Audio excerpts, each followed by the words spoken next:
محبوب پیغمبر تشریف فرمایا آپ نے منع فرما دیا جانور کے ساتھ یہ ظلم نہیں کرنا، اس کی خوراک کا بھی خیال کرنا ہے.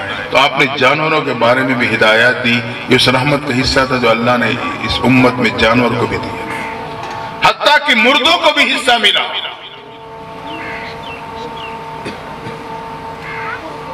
پیغمبر صلی اللہ علیہ وسلم فرماتے ہیں اذکروا محاسن موتاکم، اپنے مردوں کو اچھے کلمات سے یاد کیا کرو. اگر اس میں کمزوری تھی، جو کچھ بھی تھا، اب وہ فوت ہو گیا، برے کلمات سے نہیں یاد کرنا، جو اچھائی تھی اس سے اسے یاد کرنا. یہ اس رحمت کا حصہ ہے جو مردوں کو ملا. یہاں تک کہ اللہ نے پوری امت کو عطا کیا. تفصیل کے بغیر حدیث میں آتا ہے اس امت کو اللہ نے رحمت کا ایسا حصہ دیا، اگر گناہ ہو جائے فرشتے کو اجازت نہیں ہے کہ فوراً درج کر لے.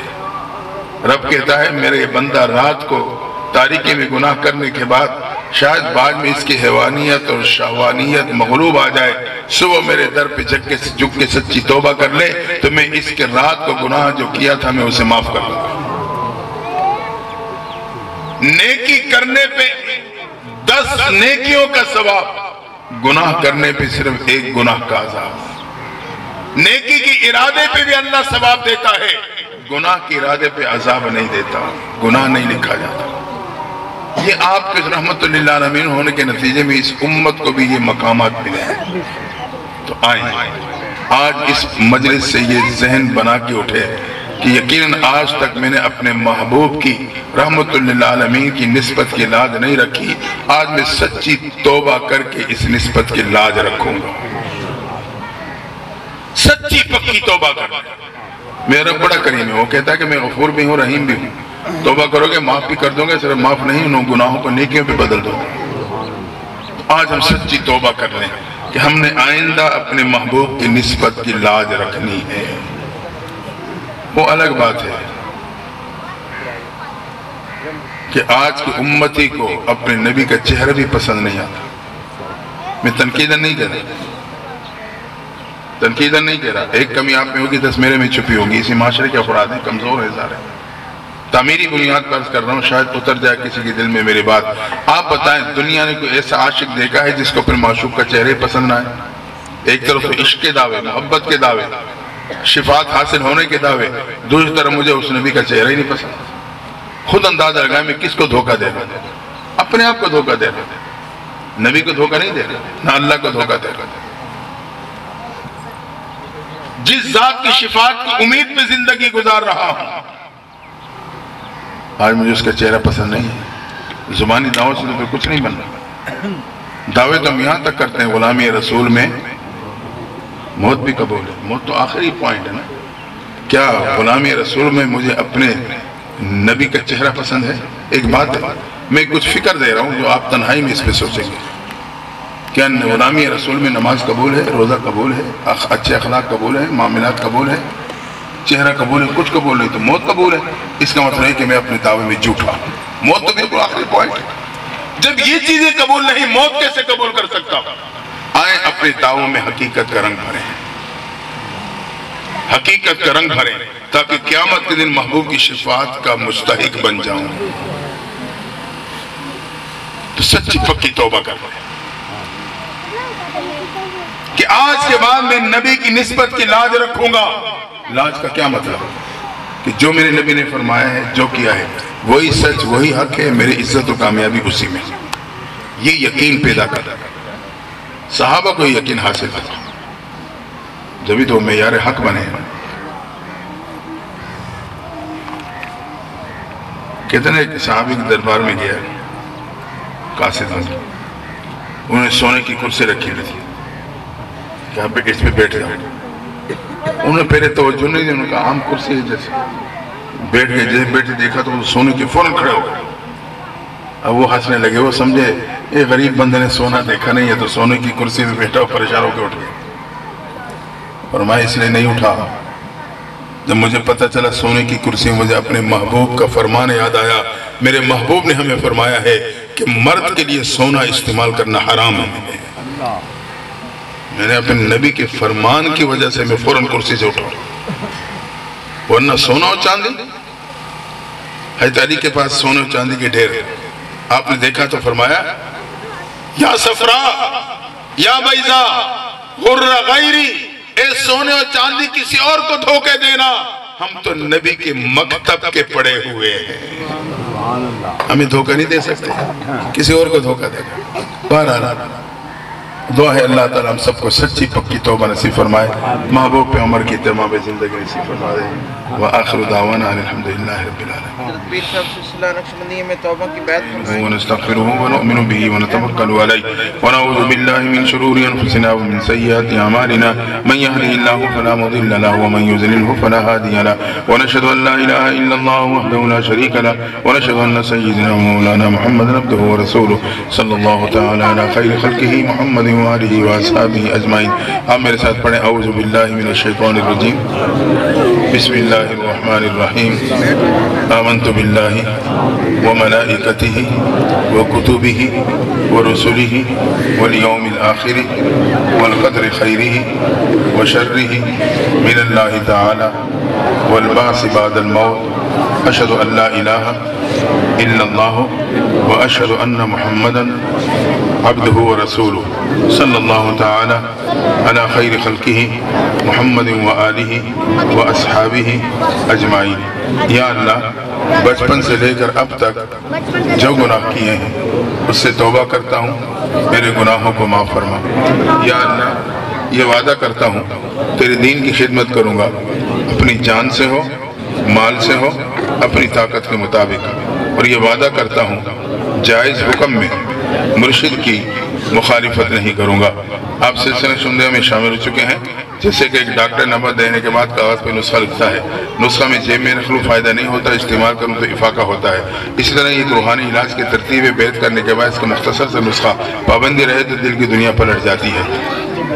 اس سے وظائف بتلانے سے پہلے میں ایک بات کو وضاحت کر دوں، بعض ساتھیوں کے ذہن میں یہ بات ہوتا ہے کہ یار پیر تو ہمارے پیغمبر صلی اللہ علیہ وسلم ہے، یہ دوسرے پیر کہاں سے آگے، ان کی کیا ضرورت ہے؟ ایک بات یاد رکھنا، یہ تو بات پکی ہے کہ ہمارا آپ کے اصل رہبر، پیر رہبر کو ہی کہتے ہیں نا، وہ محبوب پیغمبر کی ذات مقدسہ ہے، لیکن اس پرفتن دور میں جو یہ بیعت کا، یہ تصوف سلوک کا سلیقہ ہے، طریقہ ہے، اس پیر کا مثال آپ یوں سمجھو جیسے آپ کی گاڑی میں جی پی ایس سسٹم ہوتا ہے۔ جی پی ایس سسٹم وہ سسٹم ہے جو آپ کو راستہ نہیں معلوم، وہ آپ کو راستہ بتلاتا ہے، یہاں سیدھا جانا ہے، یہاں یو ٹرن لینا ہے، یہاں دائیں مڑنا ہے، یہاں بائیں مڑنا ہے، اور آپ اس کے مطابق چلتے چلتے اپنی منزل کو پہنچ جاتے ہو۔ تو یہ ایک جی پی ایس سسٹم کے مانند ہے، کیونکہ ہم کمزور ہیں، پرفتن دور میں ہم راستہ بھول گئے ہیں، تو مجھے محبوب پیغمبر نے بتلایا، صحابہ نے بتلایا، ہم بھول جاتے ہیں، ہم تو صبح کی کھایا ہو ناشتہ بھول جاتے ہیں کہ ہم نے صبح ناشتہ کس چیز سے کیا تھا۔ تو یہ اللہ تعالیٰ کی طرف سے ایک نظم ہے، گوئے کہ یہ جو پیر ہوتے ہیں، لیکن پیر سے مراد وہ نہیں ہے، میں اب ٹائم نہیں ہے کہ میں آپ کو وضاحت کروں، پیر رہبر کو کہتے ہیں جو صحیح العقیدہ ہو اور عقائد بھی اس کے ذریعے سے محفوظ رہیں، اعمال بھی درست ہو جائیں۔ اصل میں وہ رہبر ہوتا ہے جو اللہ اور اللہ کے نبی کا راستہ بتلاتا ہے۔ تو یہ ہمیں یاد دہانی کرائی جاتی ہے کہ ہم نے اس ترتیب سے جانا ہے، اس ترتیب سے نہیں جانا۔ تو بہرحال آج کل ہم سمجھتے ہیں ہمارے جو علاقے میں جو پیری مرید کے معیار ہے وہ پتہ کیا ہے؟ تعویذ چلا تو پیر بھی پکا، مرید بھی پکا، تعویذ نہ چلا پیر بھی فارغ، مرید بھی فارغ۔ یہ پیری مریدی نہیں ہے۔ اگر عملیات پہ آئیں تو ہندو اور عیسائی میں رب سے زیادہ ماہر ہیں۔ یہ تصوف سلوک کی لائن ہے، اپنے باطن کی صفائی، باطن کی صفائی، پیر رہبری کرنے والا۔ دوبارہ ہم اس کی حقیقت کو جانیں گے تو پھر ہمارے ذہنوں میں اشکالات نہیں آئیں گے۔ تو اس کے مختصر سے وظائف ہیں، جیسے کہ پہلا وظیفہ درود شریف کی تسبیح ہے، اللہم صلی علی محمد وعلی آل محمد، نماز والا ہو، یا مختصر صلی اللہ علیہ وسلم، یہ مختصر بھی ہے مکمل بھی ہے، 24 گھنٹے میں ایک تسبیح درود شریف کی کیا کریں۔ دوسرا وظیفہ استغفار ہے، استغفر اللہ ربی من کل ذنب واتوب الیہ، ایک تسبیح استغفار کی کریں۔ تیسرا وظیفہ قرآن مجید کی تلاوت ہے، روزانہ ایک پارہ ہو یا آدھا پارہ ہو یا پاؤ ہو، رکوع دو رکوع کچھ نہ کچھ حصہ ضرور پڑھیں، حافظ قرآن منزل کے مطابق پڑھے، بالفرض کسی نے ابھی تو قرآن نہیں پڑھا، پڑھنا شروع کر دے وہی اس کا وظیفہ ہو جائے گا۔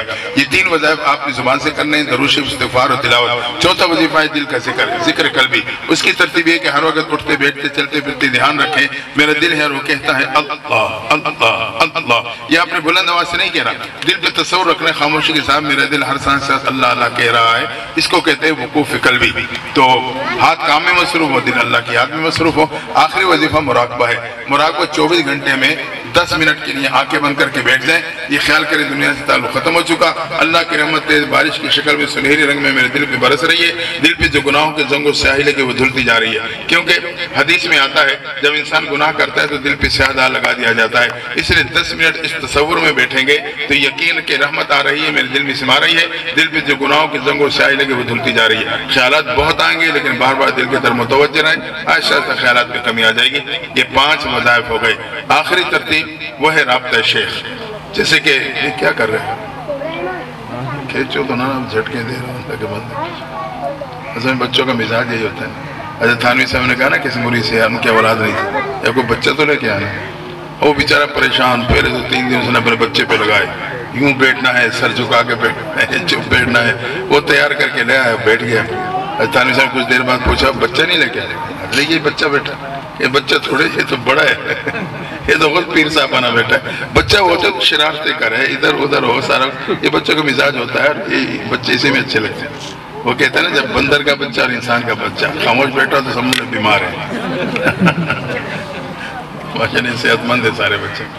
آج بات میں کر رہا تھا مراقبہ، رابطہ شیخ، آخری ترتیب رابطہ شیخ، جیسے کہ مریض اپنے ڈاکٹر سے رابطہ رکھتا ہے اپنی طبیعت اور نسخے کے حوالے سے، مرید مرشد سے رابطہ رکھتا ہے اپنی کیفیات اپنے وظائف کے حوالے سے۔